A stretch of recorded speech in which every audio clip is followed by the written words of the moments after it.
আজকের দিনে দাঁড়িয়ে যেভাবে ভারতীয় বিচার ব্যবস্থা বা বাংলার বিচার ব্যবস্থা চলছে, সেটাকে নিয়ে আপনার কি মূল্যায়ন?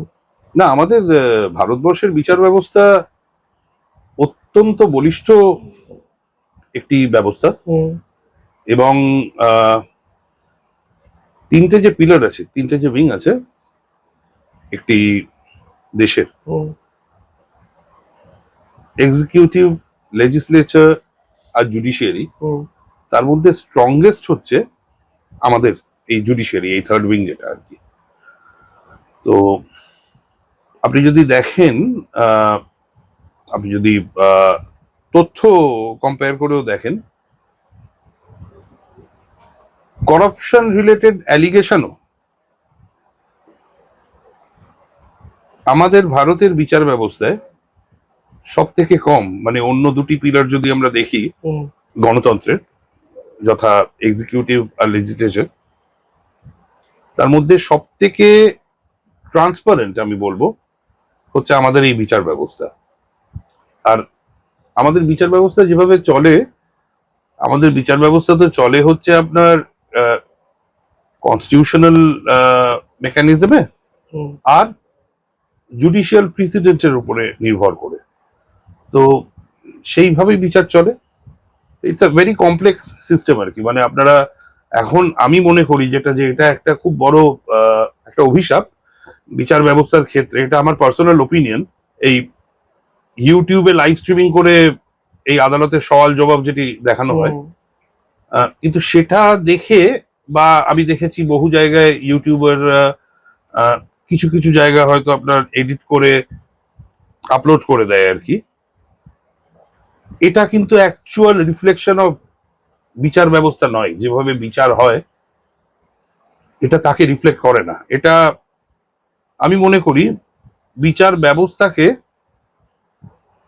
এটা আহত করছে, এই এই এই লাইভ স্ট্রিমিং। কারণ দেখুন, আমরা আইনজীবী বা যারা বিচারপতি আছেন, আমরা কেউ পুনার আপনার ওই ফিল্ম ইনস্টিটিউটে গিয়ে, বা এখানেও সত্যজিৎ রায় ফিল্ম ইনস্টিটিউটে গিয়ে আমরা কিন্তু অ্যাক্টিং শিখিনি। আমাদের সিনেমা করার কোনো ইচ্ছা নেই, সিনেমা বা নাটক করার কোনো ইচ্ছা নেই।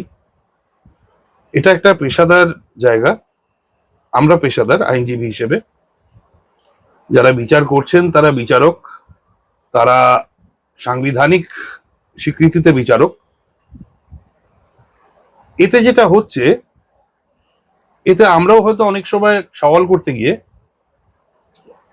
আমরা নিজেদেরকে বারবার হয়তো প্রশ্ন করে ফেলি যে এইটা বলবো, এটা যদি আবার একটা পোর্শন তুলে ধরে ইউটিউবে দিয়ে দেওয়া হয়, তাহলে মামলায় জিতি কি হারি সেইটা হয়তো খুব একটা বেশি ম্যাটার করবে না। কিন্তু একজন আইনজীবীকে তার একটা সওয়ালের জন্য গোটা সমাজ কিভাবে তাকে সমালোচনা করবে, সেটা নির্ধারিত হবে আমার এই সওয়ালের উপরে। তো এটা বন্ধ করা দরকার। এই, আর তার থেকেও বড় কথা, ধরুন ইউটিউবের এই যে আমরা ডেটাটা শেয়ার করছি, এই ডেটা শেয়ারিংটা তো হচ্ছে আপনার, YouTube is an American channel. Right. আমার দেশে তো এখনো সার্বভৌমত্ব আছে, সভারেনিটি। ভারতবর্ষ সাংবিধানিক ভাবে তো সভারেন। সার্বভৌমত্ব চার রকমের হয়: internal sovereignty, external sovereignty, political sovereignty, আর জুডিশিয়াল সভারেনিটি। তো আমার জুডিশিয়াল সভারেনিটি আমি কেন স্যাক্রিফাইস করব বিদেশি একটি, যারা আপনার মানে ডেটা স্টোরেজ করছে বা ডেটা ট্রান্সমিট করছে তাদের সাথে? মানে এতে তো আমার দেশের প্রাইভেসি পর্যন্ত কম্প্রোমাইজ হচ্ছে। এই যে ধরুন আপনার এই সোনাম ওয়াংচুকের যে মামলা, সেটা নিয়ে সুপ্রিম কোর্টে যে সওয়াল জবাব চলছে, যে বিচার প্রক্রিয়া চলছে, সেটা দেখি ইউটিউবে লাইভ স্ট্রিম হচ্ছে। কিন্তু এই ন্যাশনাল সিকিউরিটি অ্যাক্ট, যেটা প্রভিশন অনুযায়ী এই মামলার শুনানি হচ্ছে, সেই অ্যাক্টে বলা আছে হচ্ছে যে সেটা পুরোটা ইন ক্যামেরা করতে হবে। এবার সেটা দেখানো হচ্ছে কোথা থেকে? আদালতের পুরো প্রক্রিয়াটি ট্রান্সমিটেড হচ্ছে আপনার আমেরিকাতে। আমেরিকা থেকে সেই তথ্য আবার ইউটিউবে সবাই দেখতে পাচ্ছে। হুম। তো এই টেকনোলজিক্যাল কিছু জিনিস অভিশাপ না বর সেই জিনিসটাও নির্ণয় করে আর কি, এবং তার জন্য আমি মনে করি যে বিচার প্রক্রিয়া কিছু ক্ষেত্রে সাফার করছে আর কি। আপনার এটা মনে হয় না এই যে লাইভ স্ট্রিমিং যখন শুরু হয়েছিল, লজিকটা ছিল যে সাধারণ মানুষের জন্য বিচার ব্যবস্থা, সাধারণ মানুষ দেখার অধিকার নিঃসন্দেহে আছে, কারণ সাধারণ মানুষের মামলাই তো আদালতে হয়, এটা তো অন্য গ্রহের মামলা তো শোনা হয় না। ফলে সেই জায়গাতে আপনি সাধারণ মানুষকে ডিপ্রাইভ করতে বলছেন। না না না, দেখুন, court is for the people, of the people, by the people. এটা আজকের নয়, এটা বহু যুগ আগের। এটা জাস্টিস ও চিদাপ্পা রেড্ডি 1985 সালে বলে গেছেন সুপ্রিম কোর্টের এক জাজমেন্টে একটি। আমার বক্তব্য সেটা নয়, আমার বক্তব্য হচ্ছে যে ইচ্ছুক হবে সে দেখুক। সে দেখতে গেলে সে তো ভিডিও কনফারেন্সিং যেটা হচ্ছে আর কি, তাতে সে তার নাম দিয়ে আইডেন্টিটি দিয়ে এন্ট্রি নিয়ে দেখুক। বাট এই যে জোর করে সবাইকে দেখানো, ইউটিউবে জিনিসটাকে ছড়িয়ে দেওয়া, যাতে কি হচ্ছে এই ভিডিওগুলোই মিসইউজ হচ্ছে, কেননা একটা কপিরাইট ইনফ্রিঞ্জমেন্টের ব্যাপার থাকছে, সেটা মানছে না কেউ। হয়তো 2 মিনিটের কিছু নিয়ে সেটাকে এডিট করে এবার কোর্টের সাথে, জাজের সাথে হয়তো লয়ারের কিছু ইন্টারাকশন হচ্ছে, এটা মামলা চলাকালীন হয়তো অনেক ইন্টারাকশন হয়।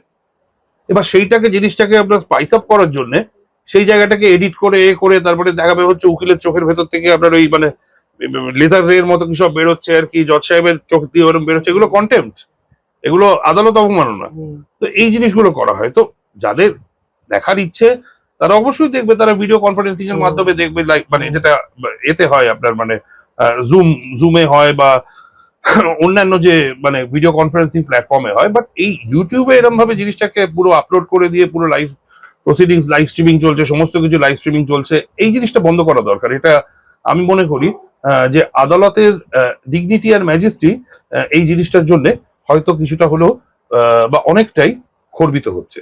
তো এটা আমি মনে করি। আমাদের এই বাংলার একজন প্রভাবশালী নেতা এই লাইভ স্ট্রিমিং বন্ধের আবেদন করেছিলেন কোর্টে সরাসরি, যে তার মামলাগুলো এইভাবে যেন লাইভ স্ট্রিমিং এ তুলে ধরা না হয়, এবং বিচারপতি যে ধরনের পর্যবেক্ষণ তুলে ধরছেন তাতে তার মানহানি হচ্ছে।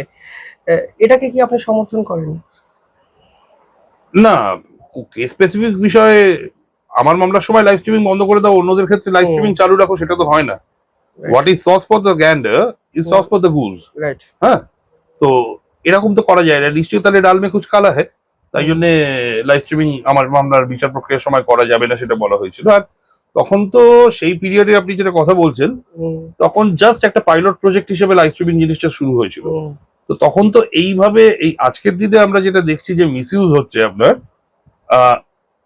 সেই জিনিসটি তখন হতো না। এখন যেটা আপনাকে বললাম যে অনেক ক্রিয়েটর দেখছি ওই 2 মিনিট 3 মিনিটের একটা নিয়ে একটা ক্লিপ তৈরি করে একটা সেন্সেশনাল একটা হেডলাইন দিয়ে দিল, ট্রল করছে, হ্যাঁ একটা থাম্বনেল তৈরি করে দিল, করে সেটাকে আপলোড করছে। এই জিনিসটা বন্ধ করতে বলছি আমি। তো একবারও বলছি না যে লাইভ স্ট্রিমিং বন্ধ করা হোক। লাইভ স্ট্রিমিং মানে ভিডিও কনফারেন্স দিকে যেটা হচ্ছে সেটা নয়, এই থার্ড পার্টি ইন্টারমিডিয়েট দিয়ে এই ইউটিউব দিয়ে আপলোড করে জিনিসটা এই করা, আমি বলছি এই জিনিসটাকে খর্ব করা দরকার। কেননা যদি লাইভ স্ট্রিমিং হয়, কি হবে, কারা কারা দেখছে সেই ডিটেল গুলো অ্যাটলিস্ট কোর্টের কাছে থাকবে, যাতে কেউ যদি মিসইউজ করে তার বিরুদ্ধে স্টেপস দেওয়া যায়। কিন্তু ইউটিউবের থেকে যদি কেউ নিয়ে করে, কে করছে এবার কোথা থেকে করছে সেটাও তো ধরা যাবে না, তার সোর্সটাও ধরা যাবে না।